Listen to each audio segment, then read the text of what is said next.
you doing, everybody, and welcome in to Wisconsin Sports on the Go with Trage. I'm your host, Trage. It is Tuesday, June 4th already here in the great United States of America. I don't know if it's June 4th up in Canada. I don't know. I don't pay attention up there. So it is a fantastic day. We got a little rain. You know, here in Wisconsin, we got a little bit of rain, but we're going to persevere. We're going to make it through. It seems like every other day we're getting rain right now. It's fantastic. Gets a little dry, it rains again. You can't beat it. But hey, lots to get into today. We got to jump right in. I got my guy from Brutally Honest Sports, Aaron. He's back on the show today. You know, Philly fan. He's got to come and talk all about it. So, Aaron, how are we doing? It's Tuesday, right? A fantastic Tuesday. How are we doing today? Man, I mean, this year is just ripping on by. I mean, it's hard to believe a month from today, it's July 4th, and before you know it, we'll be at July 4th. So, didn't plan this tonight. I don't know if the people are watching at all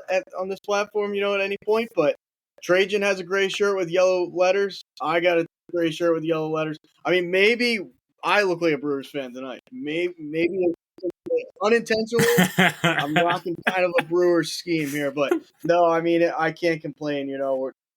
Before you know it, we'll get to another weekend. So can't complain. I'm all here for it.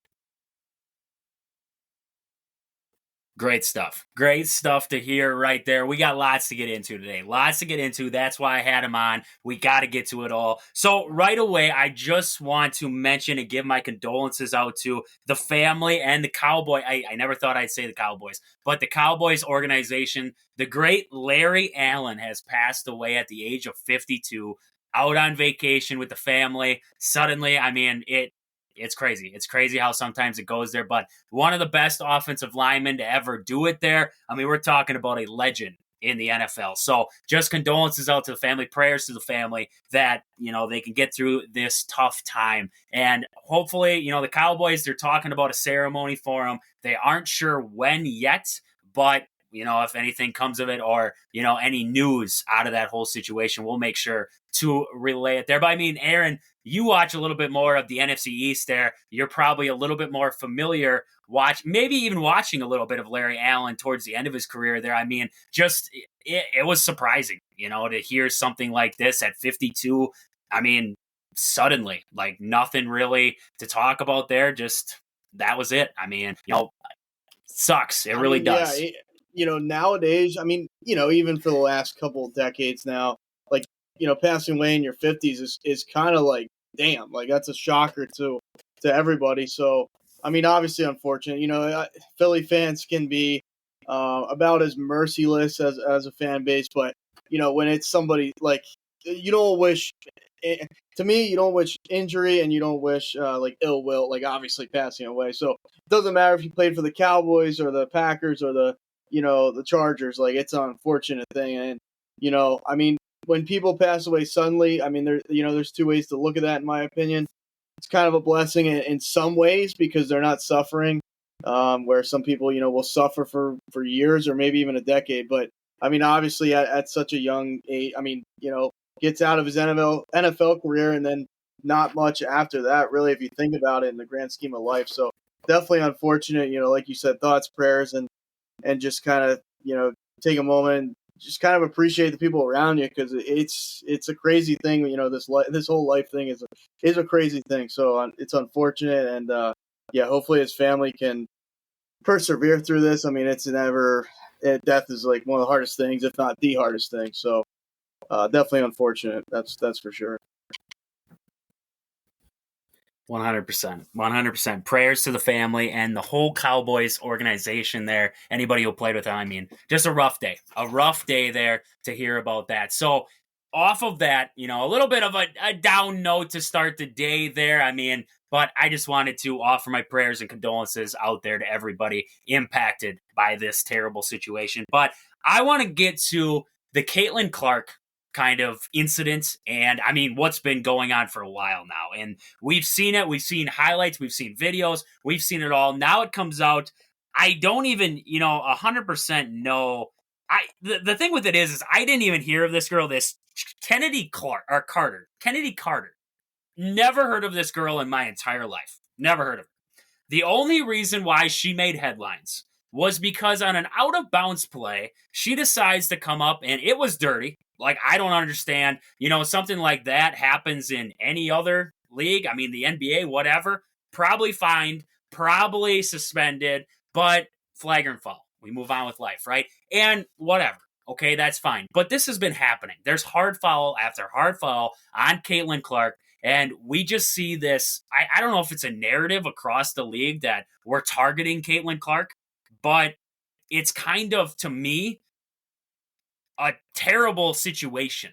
Because and as much as Angel Reese, I saw her quote come out, and she said, "We have celebrities coming to games, sold out arenas. The reason why they're watching women's basketball is not just because of one person. It's because of me too. I want you all to realize that." Angel Reese, I'll be honest with you, I only knew about you because you played Caitlin Clark in the national championship. The only reason I knew about Angel Reese was because of that.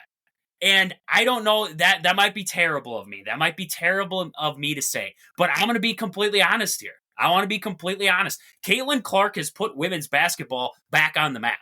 People tune in. People get highlights. People want to know how Caitlin Clark is doing. Nobody cares about watching Angel Reese put up layup after layup. Nobody cares. I'm going to be honest with you. That's brutally honest, right? I got the brutally honest guy on the show today. I want to be brutally honest. It sucks to say that one person is doing this. They have charter flights now. They didn't have charter flights before Caitlin Clark showed up, and it's not because of Angel Reese. It's not because of Cameron Brink. I'm sorry. You guys have talent. I'm not going to deny the talent that these women do possess. What I'm saying is Caitlin Clark put women's basketball on the map. People watch for Caitlin Clark. All these other ladies, it came out with Deanna Taurasi. However you say her name there. She said, wait until she gets into the WNBA and starts to see, what we're made of. Why didn't you say that about Angel Reese? Why didn't you say that about Cameron Brink? Why didn't you say that about Muley? Why didn't you say that about any of them? But no, you singled out Caitlin Clark. The best part is the women of the WNBA feel threatened by Caitlin Clark. They feel like she is stealing the spotlight. And you want to know what? And this is it. This is the cold, hard truth. She is. She simply is. Nobody really cares elsewise. I mean, there are people who watch the WNBA. I'm not going to say they don't. I'll watch a little bit here and there, right? I actually enjoy it at times for the simple, fundamental part of the game that still is in the WNBA. But what I'm seeing right now, when I can even tune in to watch Caitlin Clark play in one of these games, a lot of hard fouls, a lot of crap not being called, and the WNBA commissioner, whoever it is out there, I don't even know who the WNBA commissioner is, doing absolutely nothing about it. Absolutely nothing. So how long is this going to go on? How long are we going to see her being basically abused like she's out there playing Draymond Green or she's out there playing the bad boy Pistons? How long are we going to see that crap show before we finally put our foot down and say, maybe we protect the star that's actually putting us on the map? Because guess what? I'm going to be real with you. We take Caitlin Clark out of the picture, the WNBA is still what the WNBA was. The viewership isn't as high. You take Caitlin Clark out of the NCAA women's tournament the past couple years, you take her out of there, viewership isn't close to the records that it broke. I'm going to be honest with you. Nobody's tuning in to watch Angel Reese stand in the paint and put up layups. If I wanted to watch that, I'd go to YouTube and I'd watch Shaq do it because Shaq threw the hammer down.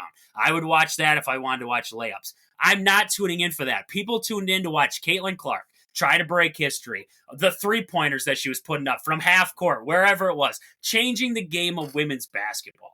That's what people are tuning in for. So these women need to get off their high horse and accept that Caitlin Clark is basically the WNBA's version of Michael Jordan walking in the building. That's what she is. They need to maybe she's not that talent level, right? I'm not going to say she's that talent level, but she's like the equivalent, right? When MJ came in and he started doing his thing, everybody was like, check this guy out.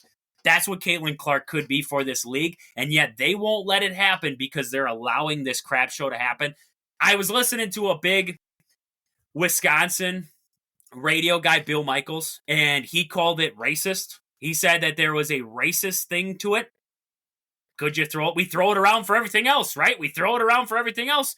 maybe you throw it into this situation because Pat McAfee called her that white bee from Indiana. That's what he calls her, that white bee from Indiana.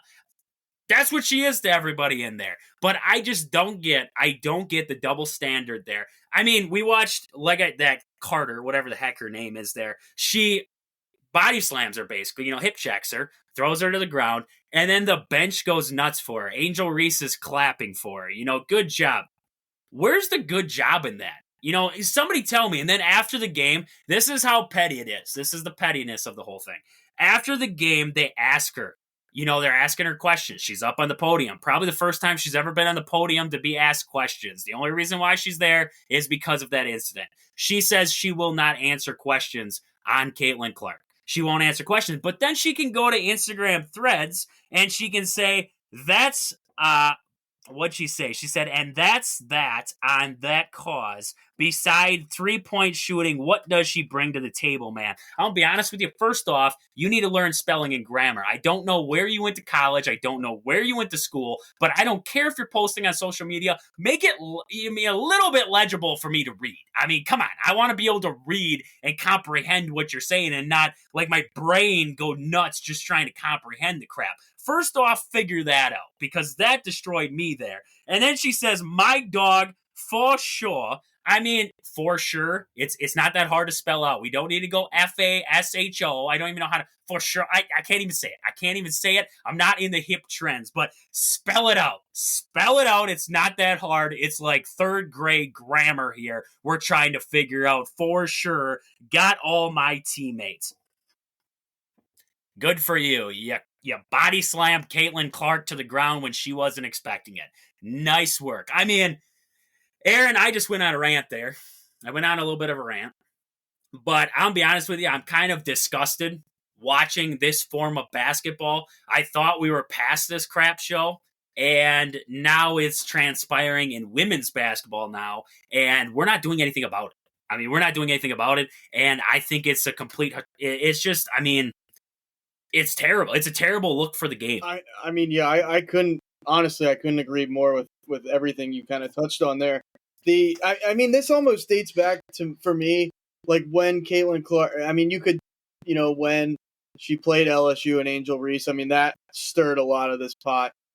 Just because I think Angel Reese is one of those people where if she isn't in the spotlight because of someone else, like and this might sound outlandish or something, but like she would trip Caitlin Clark and Caitlin Clark would break her jaw, like, take it to the most dramatic thing that could happen. Like she would do that in order to steal back the spot. Like, I'm not trying to like highlight the fact that, we don't know Angel Reese as a person, but I'm saying on the basketball court, like I saw her, she's from Baltimore. She threw out the first game at the Orioles game, or the first pitch, I should say, sorry. And then at the Orioles game the one day, and, she said all the right things, but she definitely carries herself with like this, I'm better than you attitude. And I get it. Pro athletes. I mean, you can go down the list. I mean, even when it comes to race car drivers or basketball players, baseball player, it doesn't, you could ride a bull for as a sport. And like every athlete of any kind has that to them. But some of these people obviously put it on Front Street, and she's one of those people. And like like I said, I mean, I date this back to when she's in the NCAA tournament, when she's passing, the all-time scoring records, and then it comes into, oh, well, she's a woman and this and that. And like you bring up the whole race thing. Like, I think there's something there too. Like, and I don't want to like, make us sound like we're coming from one side of the fence. Like, yes, we're both white. I understand that. Like every, culture has their issues or has gone through things and that type of thing. But let's just say the coin was flipped and like everybody's going after Angel Reese. Like, what would this look like, from a media coverage standpoint and stuff like that? I at least can like ask that question, I think. And then at the same token, like what on earth did Caitlin Clark do, in my opinion? Like, I'm not following the like you've probably seen more footage of the WNBA than me, but like what has possessed people to kind of go out there with this motive of like, let's take her out. Like, this isn't Sidney Crosby coming into the league in the NHL where it's like, oh, he's that shiny new toy. Like, in the NHL, that's a game where they're going to let hey, welcome to the NHL. Like, we're going lay you into the boards a million times. Like, this is a non-contact sport to begin with. Like, yeah, there's going to be, banging around when they go up for a layup or whatnot, and, hands flying in the face and stuff. But to, like, body check her like that, it's just like, I think, and I don't want to sound sexist too, like we could go into that, but it's like these women need to relax. Like, she's the main attraction. Okay, the only way you become the main attraction is you outplay her, or you win the game, or you go on a 2 or 3 week run of playing well. Like, kind of, in my opinion, get over yourself. She's the shiny new toy, and she's bringing clout and noise to the WNBA. Like, you should be grateful for that, because with more viewership comes more money. Maybe you're the best player on whatever team that you play for. That might turn into more revenue for that team, because now Caitlin Clark, just her influence, like, I don't know. These women need to get a grip on the fact that until you can show that you're the best player in the league or best player in your whatever, she's the one. She is the main attraction. Like, she should take center stage. So I don't know. It is bothering me too. Like, just from an outsider's point of view, because it's like she seems like a decent person at the very least, and she's doing what she loves to do, is play basketball. And it's like the world is coming at her, and like, this is gonna be a weird comparison, but I know Tim Tebow wasn't that good of a football player, and like he didn't last long, and whatever, he wasn't the college player that he was the NFL player. But I mean, the entire world came for that guy. Like, they literally, like, everybody and their mom was like, he sucks, he sucks, he sucks. He's like, get him out, get him out, get him out. And like, he was winning games. Like, at the end of the day, like, there's just certain people that the media target too, because this isn't just a WNBA thing. I see a lot of people just talking bad about her, and it just blows my mind, because it's not a person where I'm like, okay, this is Barry Bonds. Like, he's probably doesn't come off as a great person. Like, Tim Tebow pretty much came off like as one of the best people in sports. Caitlin Clark has done nothing for me to think that she isn't either. And the hatred is just like, it's very frustrating for me. And those are the type of people I root for, because it's like, why are they getting just persecuted constantly, day in and day out? I don't get it. No, 100%. I mean, you touched on it all there, and it boils down to jealousy. They are jealous of the spotlight that it's jealousy of the spotlight Caitlin Clark is under right now, and it sucks. It really does suck, because it shouldn't boil down to that. You should be happy that the league is back on the map. People are watching your games. Maybe they see you while they're watching her, and they're like, hey, this girl's actually pretty good too. I mean, we should check this game out a little bit more, because, you're good. You're good. It's just being put underneath the spotlight for the wrong reason. And that's the biggest problem, I mean. So, and like you touched on with Tim Tebow, that was a big thing of a religious problem. He openly talked, he openly prayed, he openly said all this. And, well, I'm going to be honest with you, sports media doesn't like that too much. They don't like to show that too much. The only time I've ever seen ESPN or anything like that mention prayer was when DeMar Hamlin went down on the field, and then we had an open prayer. Then it was, we should all stop and pray. Now we want to pray. Now we can do it. Now we can openly talk about religion on the TV. But before that wasn't okay. Tim Tebow basically persecuted for that reason. He was kicked out of the league basically for that. I mean, like you said, the guy was winning games. He is one. I mean, you want to talk about a heck of a teammate? You want to talk about a heck of a dude? He still goes around and he preaches and all kinds of stuff like that. I've listened to him speak before. I mean, the guy is, I honestly think he's better off not in the NFL. I bet you he wishes he was there. But I'll be honest with you, listening to him now, the mission that he's on in life, whatever. I mean, he doesn't care. He's like, this is my goal now. I love it. I love it for him. And yeah,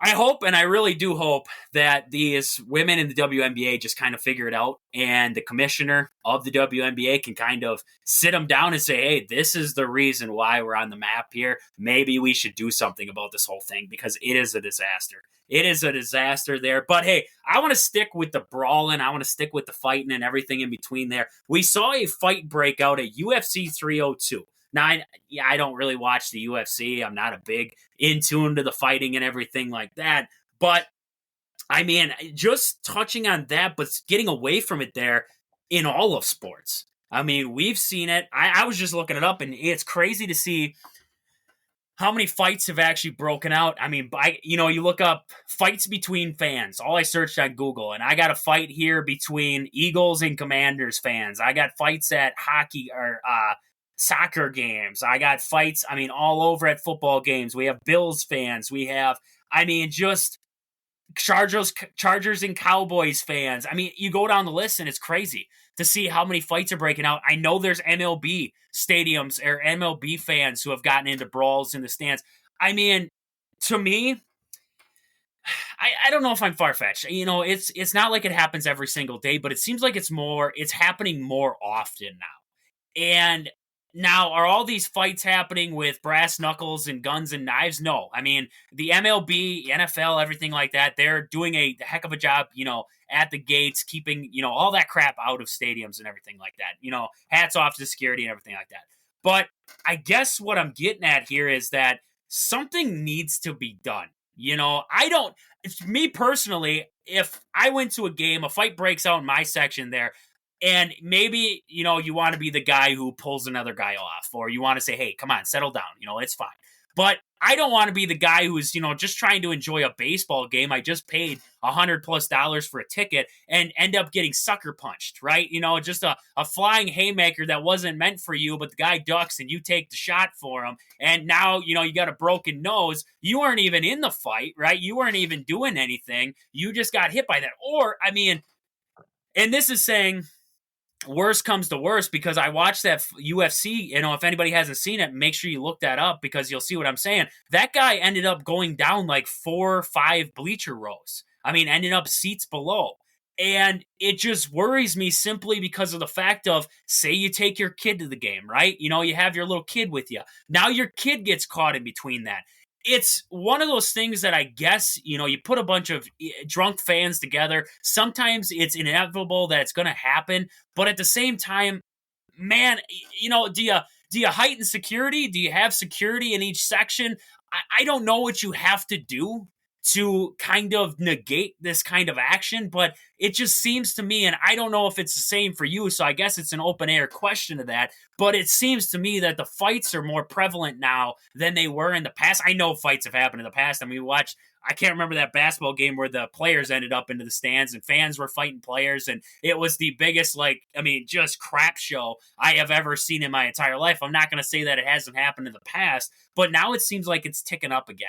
Fans are ticked off at fans, and I'm going to be honest with you, I hate Cub fans. I hate Cub fans with a passion. But I'm not going to tell you that if I see a Cub fan, I'm going to bicker to the point with him that ends up in a fist fight. I'm going to be honest, I'm not going to end up to that point.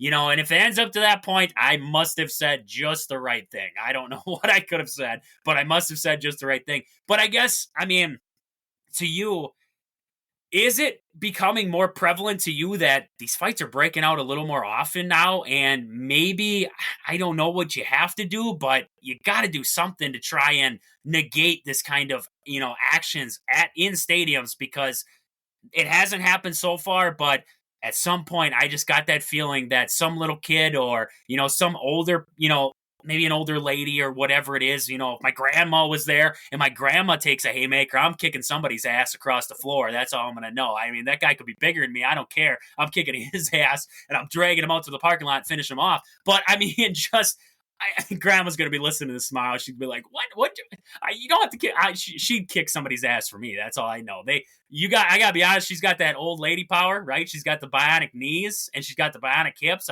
She's coming out full guns a-blazing, taking the shoe off and beating somebody. I don't know what's going to happen there. But back to all seriousness. It just really gets to me, because at some point I just got that feeling something bad is going to happen. Something bad is going to happen, and then it's going to reach a boiling point, right? So, is it becoming more prevalent to you? And, what would you say is, if there is an answer, what would you say is kind of the answer to try to negate fans from getting to that point? It poses an interesting question, right? Because, you're a little bit younger than me, 3-4 years younger than me, but, when we grew up, at least for, speaking for myself, social media was, I remember the NV2 and the Razor and stuff like phones weren't they could do everything. I couldn't pull my phone out and be like, oh my God, there's a fight down the street and I'm going to go record it.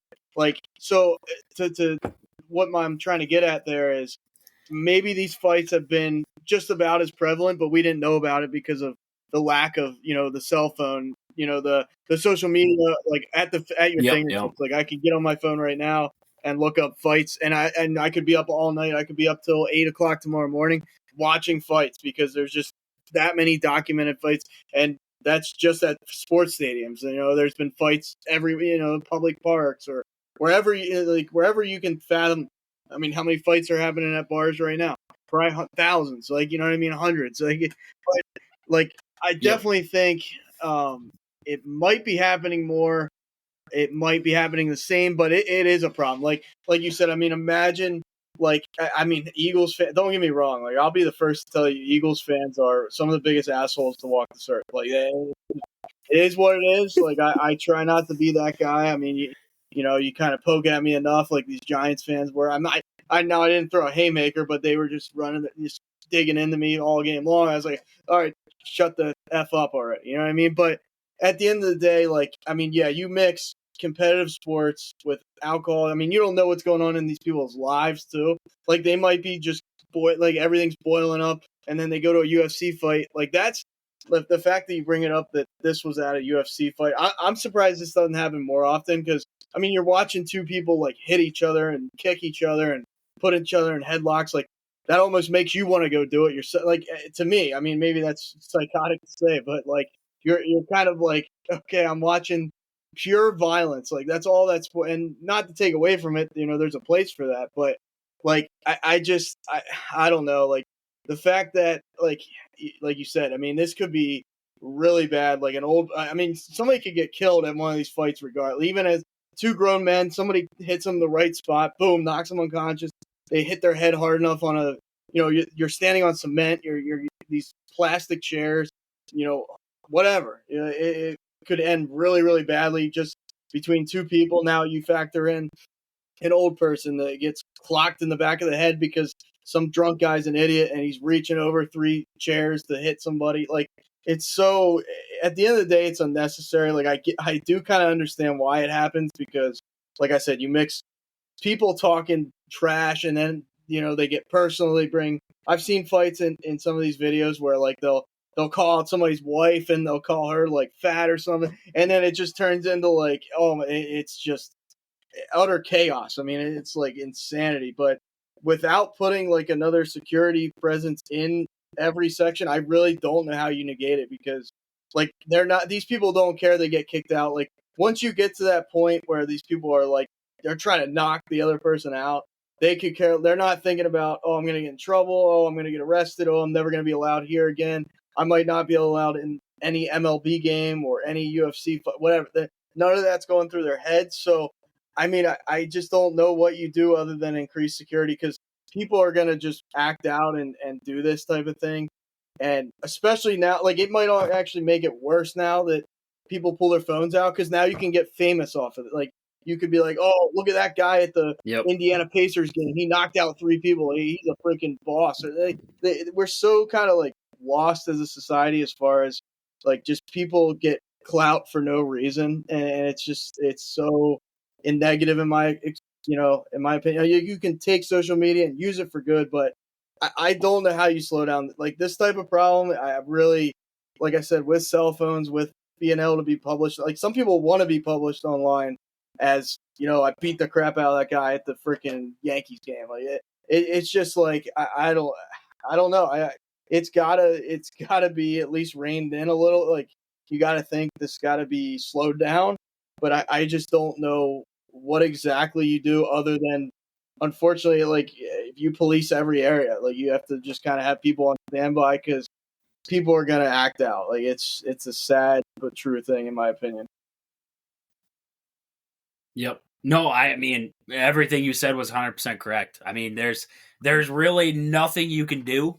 You kind of just like you said, you either pay more security guards or you kind of just let it happen. And luckily, like you said, I mean, it's like you said, I mean, social media has really amplified it. Now we see it all the time. There probably is more fights that we don't even see. Probably not anymore because of social media and everybody's got a phone. Everybody's recording it. I mean, but man, oh man, I mean, now you see some of this stuff, and you got guys leaving with bloody noses, you got guys leaving with broken. I mean, it really does ruin things. It really does ruin things. Luckily, I mean, I've seen a fight. I've actually seen one. Brewers Pirates. After the game, we were walking up out of our section, and two guys were brawling it out in the middle of the concourse, like where you'd walk out to get food and everything. Two guys are just brawling out, and it's 100 people standing around just watching. I mean, I've seen it before, and it reared its ugly head one time for me. It's Pirates, they suck. This is when they really sucked, and they came into Milwaukee, and some random guy started shooting his mouth, I guess, and all hell just broke loose. I mean, nothing you could really do about it. But, I mean, yeah, there's not a lot you can do. I've seen a lot more, I guess. I've seen a lot more happening lately, and I guess I was just interested. I was interested in the topic there to see, what really could you do? I think real quick, I think there was. I was really thinking about this.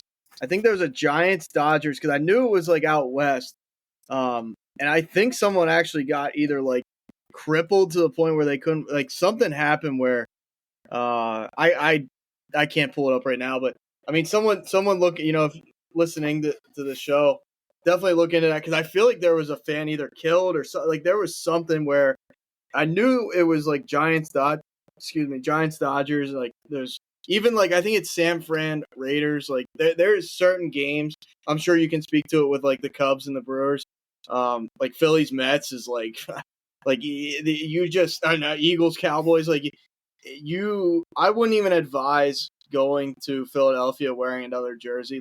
Tonight would have been different, Milwaukee. I don't think if you wore a Yelich jersey, I mean, you're gonna get people will say stuff because it's Philadelphia, but and I'm all for I love Philadelphia sports and Philadelphia as a whole, but it to me I'm not all for all of that. It gets to the point where Trajan likes the Brewers, that's fine. This guy likes the Mets, that's fine. At the end of the day, it's not life or death. That we all have our differences, so It's I don't know. Some of these fan bases, man.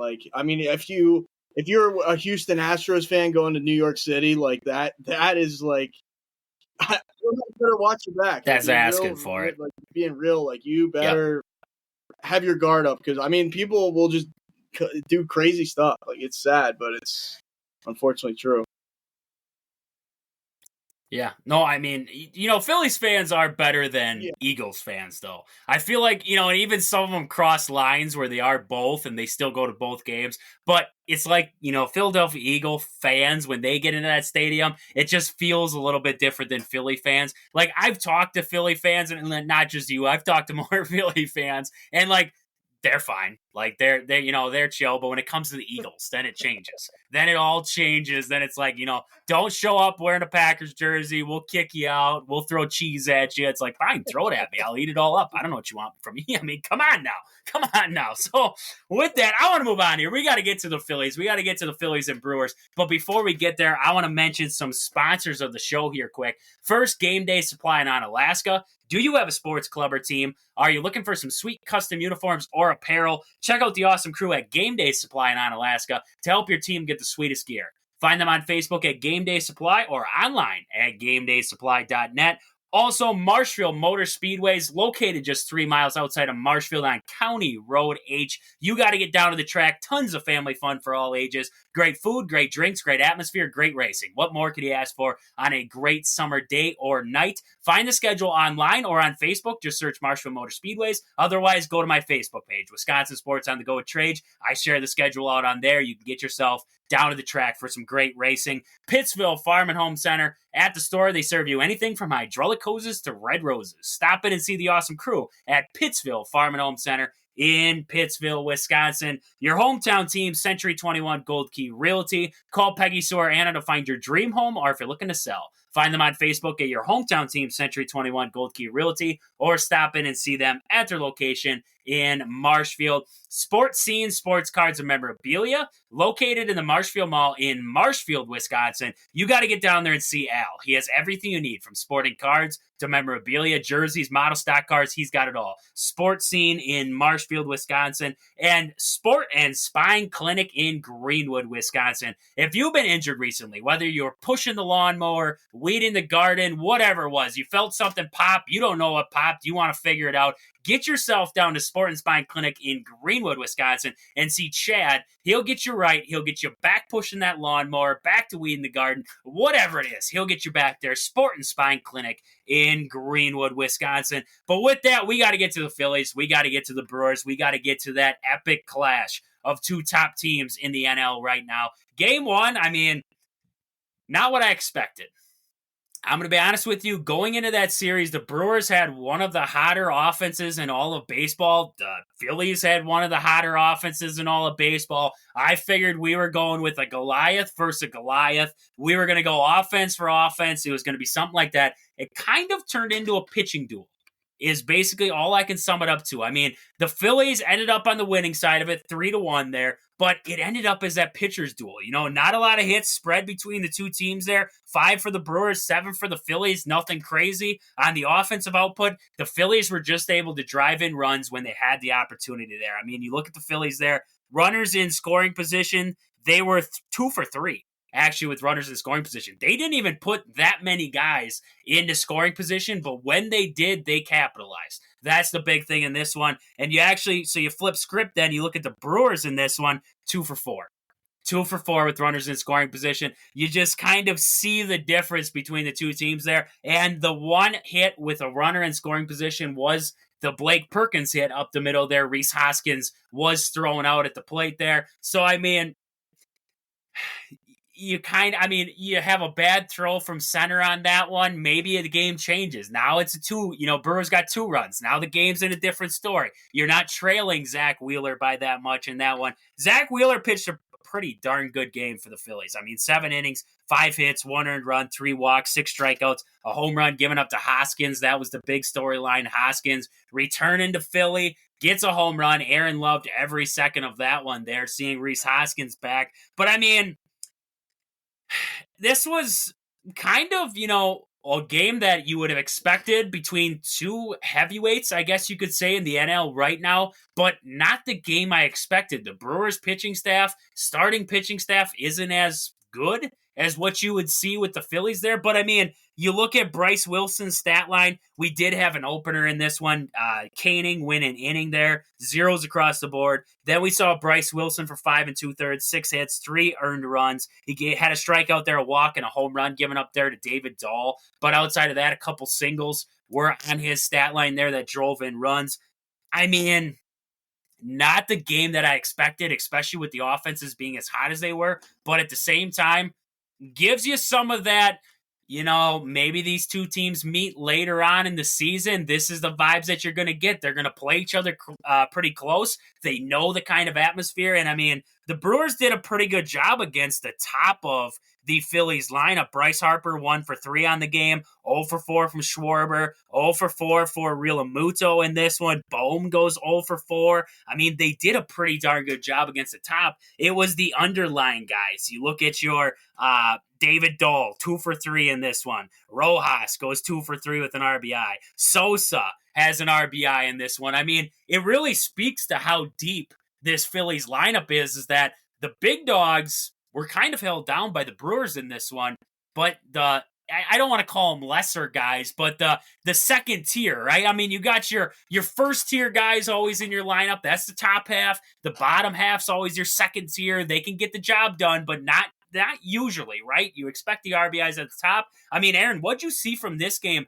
Maybe it was a surprise how close it was. I mean, to me, maybe it was more of a surprise that the offenses weren't the storyline in this one. It was more or less the pitching staffs that really got it done. You touched on pretty much all of that. I mean, the fact that, whenever Wheeler takes the ball, you feel like as a Phillies fan, I mean, just watching that team, they're like, Nola can be good, but Wheeler can absolutely just wheel and deal. I mean, no pun intended. He can just go out there and hit any spot most of the nights. I mean, he's having a hell of a year so far. But I mean, I got to give it to the Brewers. I mean, honestly, that when they send, I mean, the funny thing is, like, I mean, Reese Hoskins did a whole lot in this game. Really, it's and we touched on this a little bit off air, but the fact that, like, whenever somebody comes back to Philly, I mean, they do something. Like, it never fails. I mean, it could be literally, like, if I don't know, like the Phillies have Christian Pache on the bench. He's a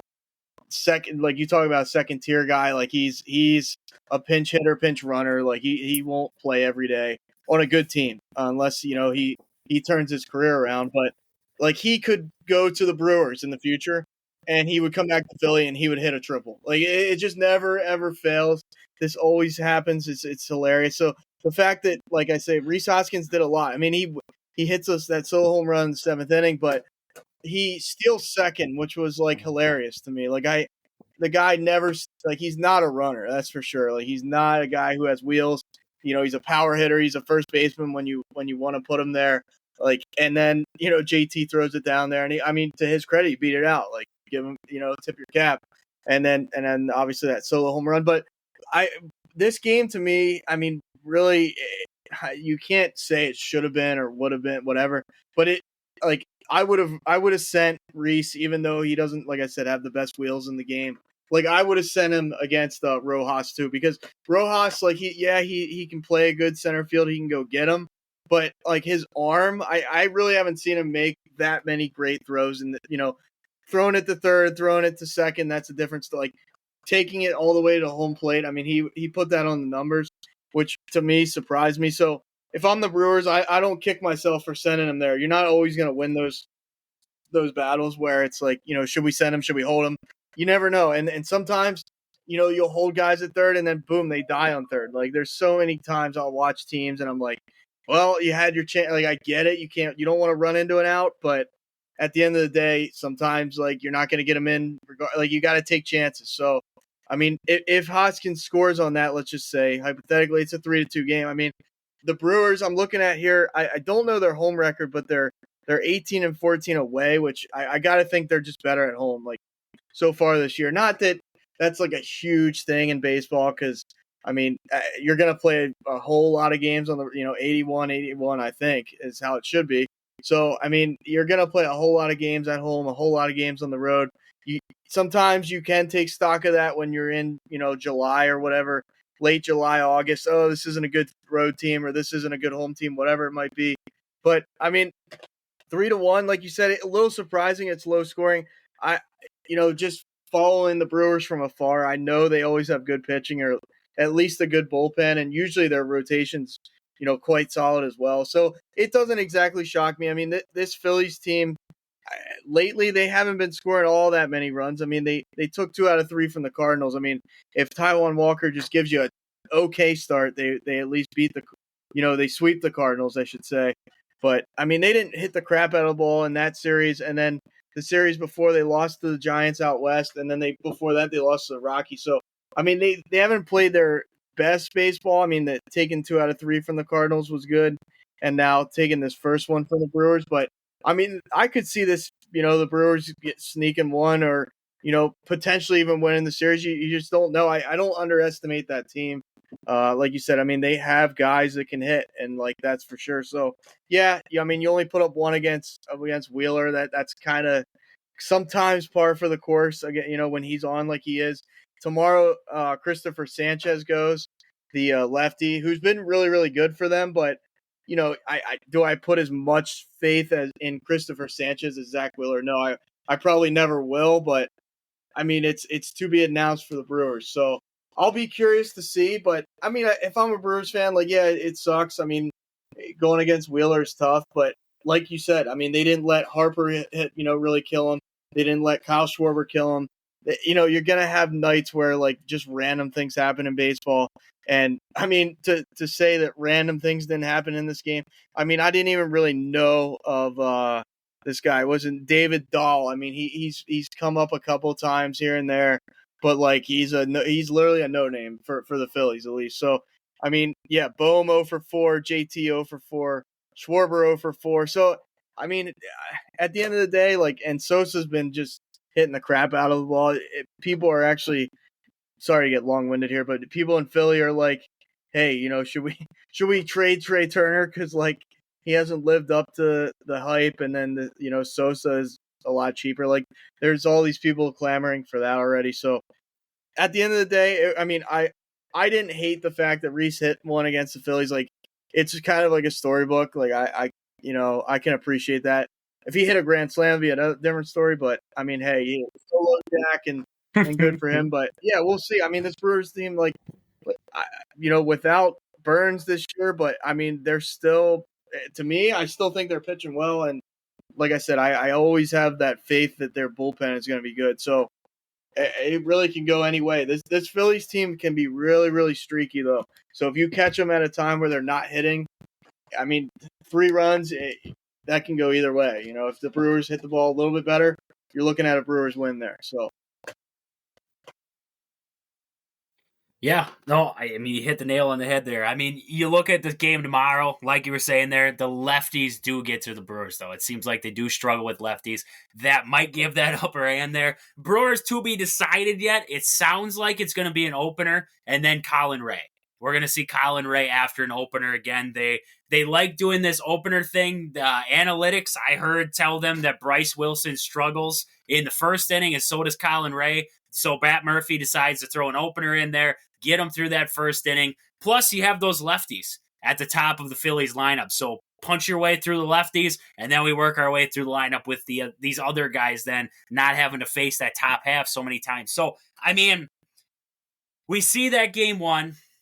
Like you said, I mean, the storyline that was Rhys Hoskins coming back home, I mean, a very good performance out of him. It looked like both teams there. I mean, you look at the Brewers, the bottom of the lineup did it against Wheeler. Same on the flip side there for the Phillies there. The bottom half of that lineup did damage really against Bryce Wilson in that one. We're going to have the game tonight here. That's going to be a 5:40 start once again for the Phillies and Brewers. If you're out on the East Coast, that'll be a 6:40 start for that one. So, I mean, just got to remember your time differences there, just in case if any Philly fans decide to tune in to this one here. But, I mean, all in all, Brewers, just a little tidbit too. Robert Gasser, not sure if he's going to pitch on Wednesday. Right now, it looks like he's going to go in for an x-ray, get another opinion on that left elbow soreness. Not good.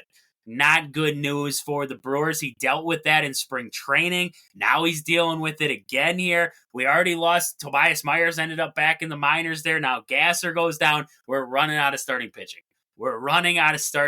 It's pretty soon the wheels are going to have to start to turn in, Matt Arnold and Mark Ananasio's heads here and say, maybe we got to make a deal. Maybe we have to make a trade out there. Maybe we have to, Maybe we have to go after Trevor Bauer. I don't know what it is, but they have to do something. I did see that the Mets they're actively shopping Luis Severino, Sean Mena, and also Jose Quintana.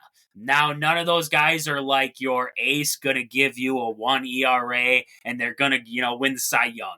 But they're arms. And at this point in this season, with the Cardinals coming red hot behind you right now, maybe you got to do something because the offense can only keep up for so long. We saw it against the Phillies. I mean, you're going to get into games like this against very good opponents in the Phillies where they're going to find ways to win the game. They're going to find ways, whether it's 3-1, whether it's 3-2. Those are games where you need a guy like Burns, where you need a guy like Woodruff, where you need a guy who's going to go toe-to-toe with Zach Wheeler. And, maybe it's a 1-0 game, right? But you avoid the 3-1 deficit against a really good pitcher and then a pretty good back end of the bullpen there. We saw Jose Alvarado there. I mean, the guy, he's still pretty darn good at the back end of a bullpen. So you don't want to have to deal with that mess. You're going to have to find a way to get there. And in series like this against the Phillies, I'll be honest with you, both teams are cooking. That could be a heck of a slugfest there, but the Phillies have a heck of a lineup, and I don't want to get into slugfest with them. I'll be honest with you. I don't want to get into slugfest with the Phillies. I'd much rather have a pitching duel because I feel like, and I don't know, correct me if I'm wrong, I feel like the Brewers' chances are better in a pitching duel against the Phillies than a slugfest. I just got to, the Brewers have some good bats. I'm not going to say they don't have good bats. I'm not going to say they couldn't win a slugfest. But what I'm saying is that it just, to me, I look at the two lineups. I look at the power hitters in there. I look at the, averages and everything like that. And I'm not saying the Brewers have bad averages or anything like that. I just feel more comfortable with the Brewers being able to win a series against the Phillies where it's more of a pitching duel series. And that's barring that the Brewers have good pitching throughout that series too, starters and everything like that. I just feel like, a little bit better going up against a team like the Phillies where it is a pitching duel and our offense can do just enough to win that game. I don't know. I guess from your perspective, you're facing the Brewers. Would you rather have it as a slugfest or would you rather see a pitching duel? What do you think gives the Phillies the edge over the Brewers? That is tough. Now I'm while you were talking there, I pulled up on ESPN the offensive stats, and I mean this. No disrespect towards the Brewers at all. Like this to me in previous years, like I said, I mean I've seen the Brewers from a way far away. The bird's eye view isn't even an accurate way to put it. So like I've always like to me. Like the Tampa Bay Rays, right? They're great starting pitching, great bullpen, great like everything pitching wise, solid almost every. I mean, 9 out of 10 years it's going to be upper echelon. And like their offense, they have some guys, but like it's never like, oh my God, I got to go hit. I got to go pitch against Aaron Judge. I got to go pitch against Mike Trout. I got to go even like Artius Garcia or whatever guy from the Rangers. Like there's never a guy that I'm like, there's guys on the Rays, but like the Brewers to me outside of like the Prince Fielder era and Ryan Braun era, like after that has taken place, I've always thought, like I said, completely bird's eye view of the Brewers. I've always thought, hey, great pitching team, but they're not going to score 8 runs a night. Like that's just not how they're. Like certain teams have a certain makeup to me in baseball. Like the Red Sox used to always have a great lineup and great pitching. Like there's just different nuances that like you can kind of hang your hat on. Like the Giants, that's another example. The Giants are never a team that's going to hit you to death, but they'll pitch you to death. They'll strike you out a million times with Logan Webb or Tim Lincecum back in the day. Like there's certain teams I think that are just kind of fundamentally built on certain things. But what I did pull up here. I mean, it kind of shocks it shocks the hell out of me. Like the Phillies are the 6th ranked offense so far in baseball, and the Brewers are number 2. I mean, the Padres are number 1. It's a little bit weird, honestly, like seeing Padres Brewers as the best hitting team. Though, like I said, no disrespect, it just doesn't like feel like that. I mean, I would say in my mind it would be like probably Yankees number 1, Phillies 2 or 3, and then a bunch of other teams, but. I mean, the Brewers are hitting at a 259 average on the year. The Phillies are 256. The Brewers, I'm trying to see here, hits wise, they have 3 more hits than the Phillies. So I mean, both toe to toe, like on paper, their stats are very, very, very close there. I mean, they don't, to me, outside of Hoskins. Correct me if I'm wrong. I know Willie Adames can hit home runs, and Yelich. Like I think a lot of this. I mean, credit Yelich when he's healthy. Like he's having a really good year. Like that's a boost for that lineup in my opinion completely. So, I mean, if I'm a Phillies fan going into this, I mean, I do trust the rotation big time outside of Taijuan Walker's been like just a failed experiment. I think the Phillies GM Dave Dombrowski kind of he goes fishing for these guys. I mean, Whit Merrifield so far, horrible. I mean, he's hitting like $120 or something. Like, but I mean, he goes out there and just kind of puts his hand in the jar and's like, I'm gonna go get this guy. Like, credit to him. I mean, he everywhere he's been, he's built winning teams and sustained success until it gets blown up, and then it's just horrific after he leaves. But I mean, at the end of the day, like Dave Dombrowski really does pull strings to make this team better. And I can appreciate that, but some of these, I mean, it's not always going to work. So I like Nola. I mean, Ranger Suarez has been arguing, he could be a Cy Young if he continues on his pace. He has like a 1.5 or 1.6, something like that ERA. So, I mean, at the end of the day, with this Phillies team, I almost would rather take it as far as let us be a better pitching team to play the Brewers, because like as good as the offense looks on paper, they go through stretches where, I mean, they will strike out 8 million times. Like Castellanos will strike out 3-4 times. Schwarber to me is one of the most frustrating players because he does like one thing and one thing only. Like you can even make the case like I'd probably take Hoskins because he can hit for average. He can at least play somewhat defense. Like Kyle Schwarber can't play defense. He strikes out 8 million times. He'll give you like he's always that power threat though. Like, and it's fun and all, but sometimes I do really think do the negatives outweigh the positives with him because I mean the guy just like yes he walks a lot, but at the same time it feels like he strikes out and he strikes out looking, man. Like he will strike out looking. It's just like get the bat off your shoulder sometimes, man. Like give me a break. But at the end of the day, I like I said, outside of Taiwan, if Taiwan Walker's on the hill, you might as well give the Brewers a win. Or I mean, the game before the game starts, just put them in the win column already. But I mean, I trust Noah can get kind of dicey sometimes too. But like if Wheeler or Suarez is on the mound, like I do really trust that rotation. So like I said, the streakiness of the Phillies hitters, I don't necessarily love that as good as their offense can be, but I will always kind of side with great pitching beats great hitting. Okay. Yeah. I mean, we're both in the same boat. We want pitching duel. So that's what we want game 2. We want a pitching duel. 2-1 ball game, just 9 innings of pure happiness, 1-hit ball. I mean, a 2-run shot and maybe a wild pitch. That's how the runs score. So with that, I want to get to one more thing before we wrap it up today, and that is our MLB power ranking. We got to get to them here.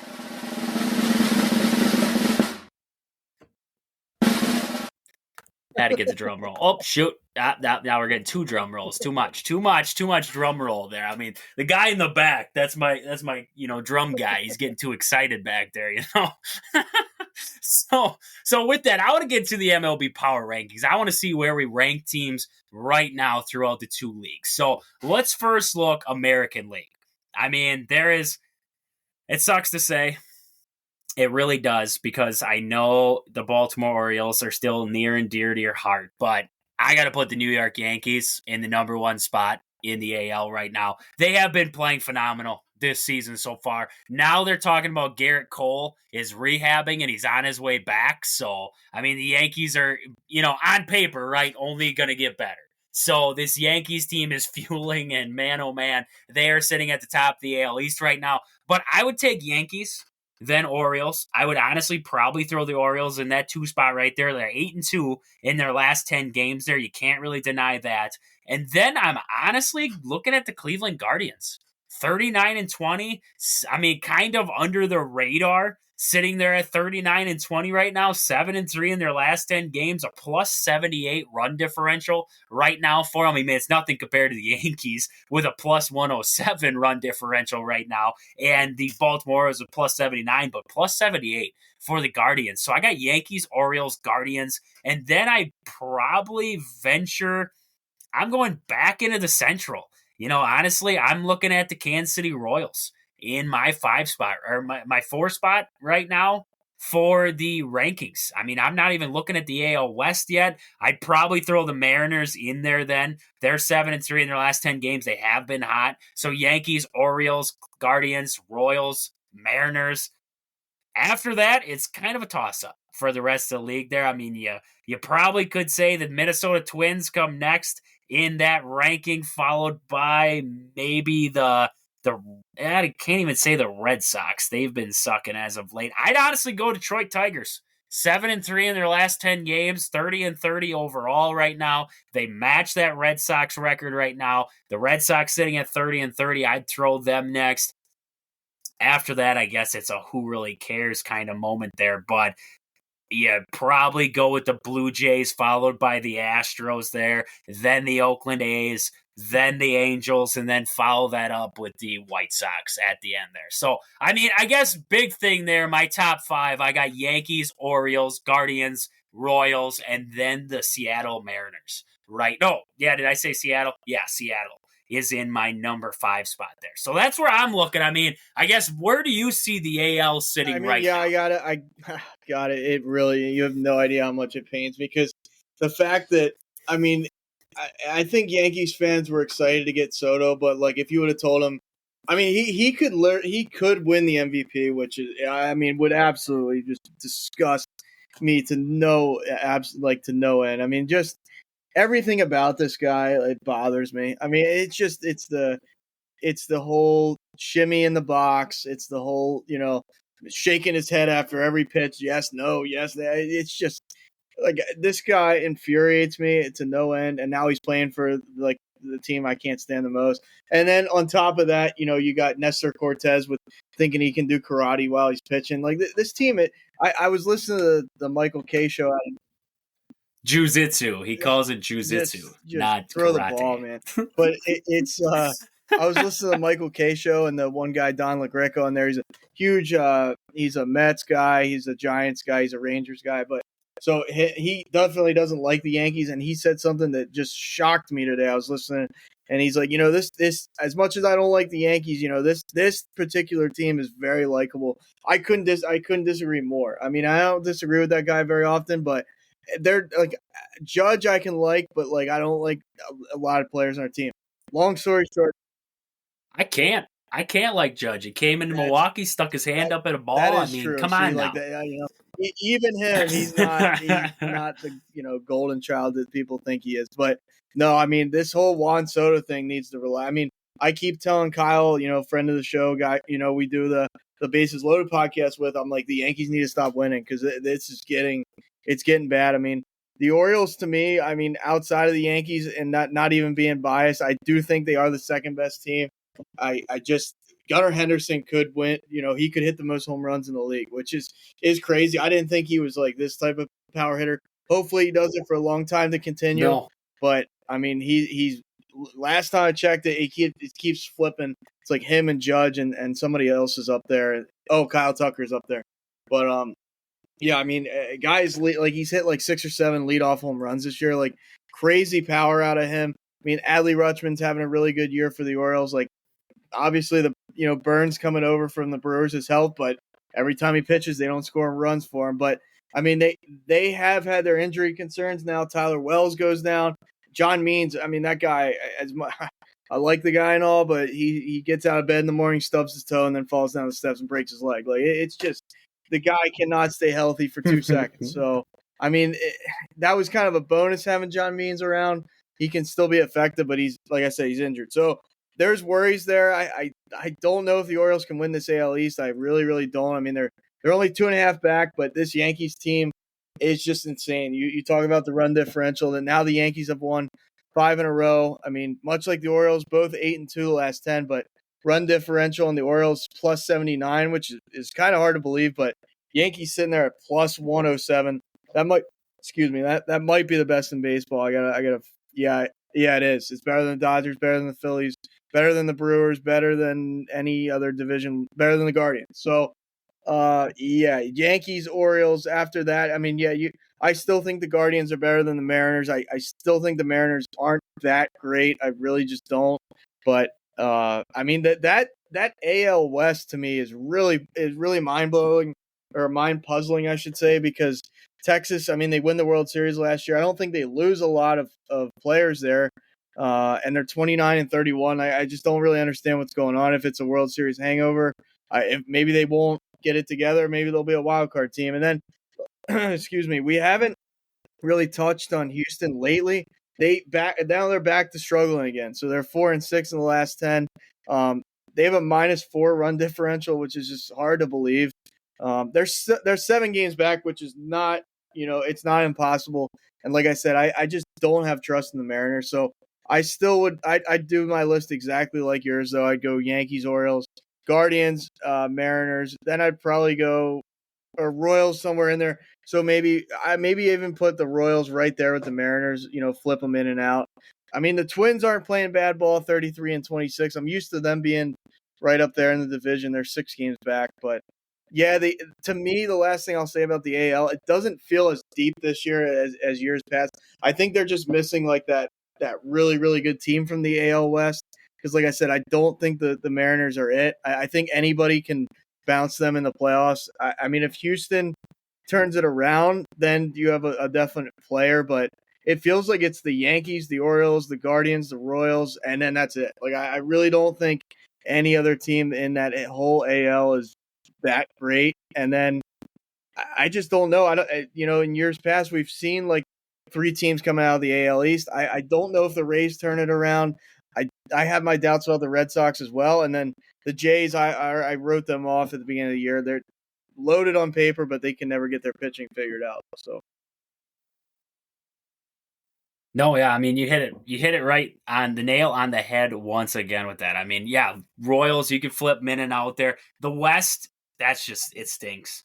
It's almost like the Central and the West flip spots, like you said, Mariners get into the playoffs, anybody could bounce them. It was like that Central team. It was always the Guardians got into the playoffs. They were that easy first round bounce. Now it seems like the West has got those teams out there. Maybe the Astros do turn it around at some point. I don't know. If they continue to fall, it would be surprising, maybe, possibly, that they trade away some pieces. I don't know. Maybe start to rebuild from the ground up there and try to build a dynasty. I really thought they had a dynasty going. It kind of fell off. The train fell off the tracks there. It might have been the whole scandal. I don't know what really did it there. But, I mean, they won a World Series after that, so you can't really say the scandal was the big thing in there. But, I mean, let's jump to the NL. This is where we're both kind of sitting right now, familiar-wise. The NL right now, I mean, I guess there's not really an undeniable first place team right now. It's got to be the Phillies. I mean, you're talking about 101 plus 101 run differential there. They're 5-5 in their last 10, but you can't deny the 42-19 record there. They're 25-9 at home. I mean, you don't win very often when you go and play at the Phillies. Too bad it didn't come to Miller Park or to American Family Field. Maybe the Brewers would have swept the series. I don't know. We ended up having to go to Citizens Bank Park there, but I mean, so I got Phillies. Then I'm going Dodgers. Brewers are in my third spot. You can't deny the Brewers out of that third spot, plus 61 in run differential right now. They, I believe, are the third best team. I think they are kind of that, I don't even know what you'd call them, the surprise. Really, honestly, the surprise in there because of where the pitching staff's at, where the bullpen is right now without Devin Williams and without one of their better arms in Uribe. They're kind of just floating there, and they continue to find ways to win ball games. So I think it actually speaks to how good this Brewers team is. I mean, just a clubhouse, just as a clubhouse, and how well they're managed and coached in Milwaukee to see them in that third spot there. My fourth spot, this is where it gets kind of interesting. I think I'd have to throw the Braves. They're 33-24. They're 7 games back of the Phillies there. You look at the league rankings, I guess. They're 7 games back there of first. I believe they're probably 7 games back. Yeah, 7 games back in the division race too, I believe. They are 7 games back. So, I mean, I'm throwing Braves in that spot. Padres, I mean, they've sneakily been doing well. I mean, I can't deny what the Padres have been doing, so I'm going to throw them in there. That's going to be my 5 spot. After that, I think I'm going to put the Cardinals above the Cubs. I'm going to be honest with you. I'm going to put the Cardinals above the Cubs. 2-8 in the last 10 games for the Cubs there. 6-4 in the last 10 for the Cardinals. They're now they're second in the division now, and they're slowly creeping back up. They're making me a little bit nervous because as a Brewer fan, it always seems like you're looking behind you at the Cardinals. Last season, they were at the bottom the whole time. Now they're starting to figure it out. So that's going to be a dangerous team here coming up here in the near future. After that, the NL gets weak. It really drops off the table. I would say after the Cardinals right now, you have the Giants in there, but that negative 31 run differential. And then you get to the Diamondbacks, probably the Pirates then. And then I'd throw the Nationals. The Reds are down there, the Mets, the Rockies, and the surprising one, the Miami Marlins.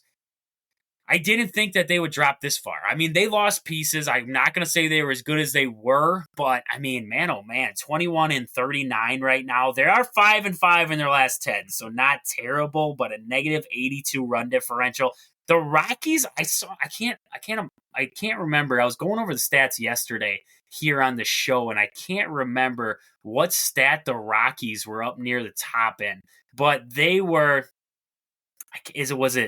Was it hits or average or something like that? The Rockies were near the top. It surprised the crap out of me. I couldn't believe it. I got to find that out now. But, I mean, that's where right now I would be sitting with the NL. I would have the Phillies, the Dodgers, the Brewers in my top three. I'd have the Braves up there with them. And then after that, I mean, you could probably go a couple different ways, I guess, with the rankings right now. But those are my top teams right now that I would say solidly sit in the top there. Phillies, Dodgers, Brewers, Braves, Padres, and then probably the Cardinals after that. Yeah, I mean, it's kind of undeniable the fact that like I'm so not used to a Phillies team starting out this hot, to be honest with you. So it is kind of, it feels kind of weird, honestly. It's like, you kind of hope they don't peak too soon because it's such a long, long season. Like we look at 7-game split or 7 games back in a division, any given division, you start thinking, I mean,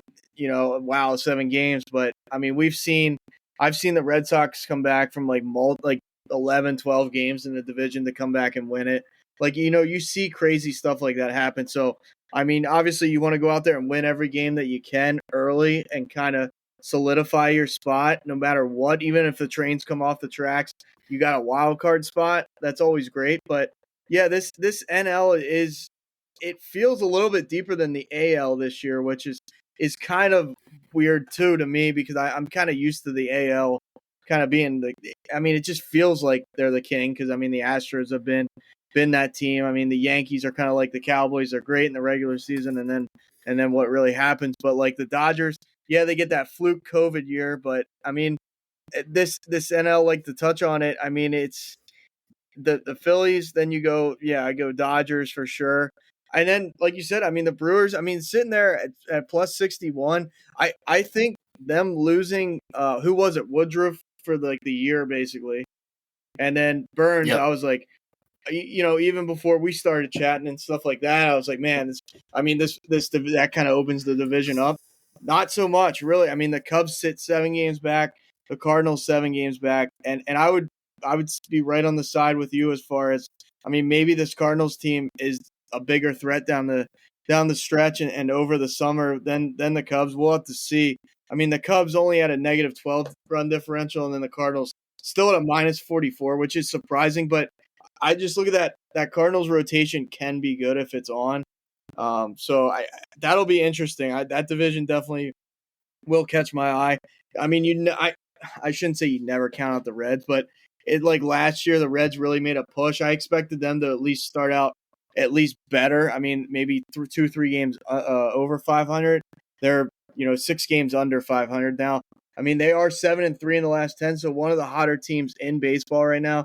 I mean, they're right there with the Pirates. I think they'll pass the Pirates before too long, and the Pirates will inevitably be the cellar dwellers that they are.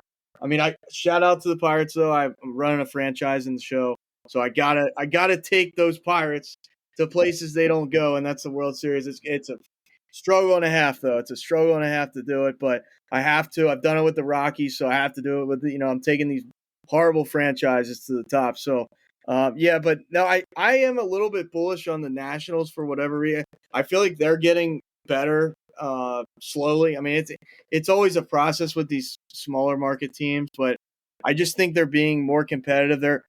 You look at it, negative 14 run differential. That's not like absolutely putrid though, compared to some of these teams where you look at, I mean, even the Cardinals, minus 40, what was it? Minus 44. So, I mean, I do kind of think the Nationals might get there, one of these years. Again, they might not, but they're at least, hovering.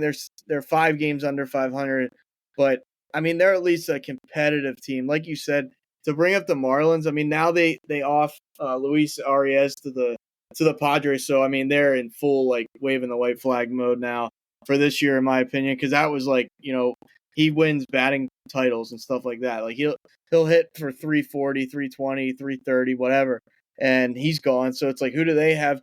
I kind of compare them. I don't want to take a shot at the Brewers, but, like, they're always a great pitching team. So it's almost like the Brewers. Like, the Marlins seem to always have pitching, but I don't know where this train went off the tracks because, I mean, for them to be worse than the Mets this year is saying something. I mean, the Mets are 25-35, and they're worse than them. So, I mean, yeah, the Braves, I thought Strider was a big a big, injury when that happened, and now you lose Acuna. So I think the Phillies win that division just because there's just too much going against the Braves this year. Braves probably still make the playoffs, but yeah, I got to say Phillies, Dodgers, Brewers, and then you probably take another one of those Central teams, whether it's the Cardinals or the Cubs, whichever you kind of pick there. And then, like you said, I mean, the Padres are a very fugazi team too. I just don't have very much trust there, but I mean, they're hovering around 500. Giants are a couple games under 500. The Diamondbacks, I mean, do we see the Diamondbacks kind of come back to a competitive form, or are they just kind of, this is what you get this year with the Diamondbacks? Yeah, I mean, that was a surprise to me, was the Diamondbacks. I didn't expect them to fall off so hard. They added Jordan Montgomery, but he's not pitching well. So, he sat out for a while. He's not pitching well. That's hurting them. Blake Snell isn't pitching well for the Giants. That's hurting the Giants. So it definitely is interesting. I did see this interesting stats I saw yesterday going through them. The Nationals lead the MLB in stolen bases. 94 stolen bases. I thought that was absolutely surprising. And then I guess, the Rockies aren't at the top of this stat, but the Rockies are 9th in hits in all of baseball. They have 498 hits on the year. I mean, you look at the next up there, the Giants, they have 506. The top team is the Padres with 553. So it's interesting how close the Rockies are there. They're bottom of the league in records, so it tells you the pitching is a real problem in Colorado, because you look at the doubles for the Rockies, they're sitting in 5th. They have 106 doubles on the year. The Braves have 117. The Rockies have 106. So they're right behind them there in, doubles, hits. They're right up there in hits. They're like middle of the pack and everything. RBIs right now, they're sitting in 10th in the league in RBIs right now. I mean, this Rockies team offensively isn't bad. It's just that pitching staff. It's so hard to pitch out there. You can't keep anybody around. And that's the biggest problem for the Rockies right now. It absolutely blew my mind to see some of those things with the Rockies there. So, with that was a great show. Great show. We got into a lot. We went over it all. We got to Caitlin Clark. We got to UFC fights. We got to everything today. So with that, I just want to thank you again for being on the show. Just let everybody know where they can find you out there on social media and everything. I always appreciate you letting me come on here. I kind of went on some massive tirades tonight, which I don't really know why, but I appreciate you having me nevertheless. So yeah, you can find me at Brutally Honest, no T on the end of that, on Twitter, Brutally Honest Sports Podcast on Spotify, Apple, all that other stuff. And then been trying to hammer away some YouTube stuff as well. So that's Brutally Honest Sports Podcast. But yeah, I like I said, I always appreciate coming on here, and we can, we can do it whenever. So everybody definitely tune in to this show, because it kicks ass, and Trage brings the energy. That's for sure, every single night. And yeah, I'll catch you whenever we decide to do it again. You got to be excited. You got to be excited about sports. That's all I know. It makes the day. It makes everybody's day. So with that, that's about all we got for today. It was a great show. This has been Wisconsin Sports on the Go with Trage. Thank you guys for listening. We'll catch you guys back here tomorrow. But until then, deuces.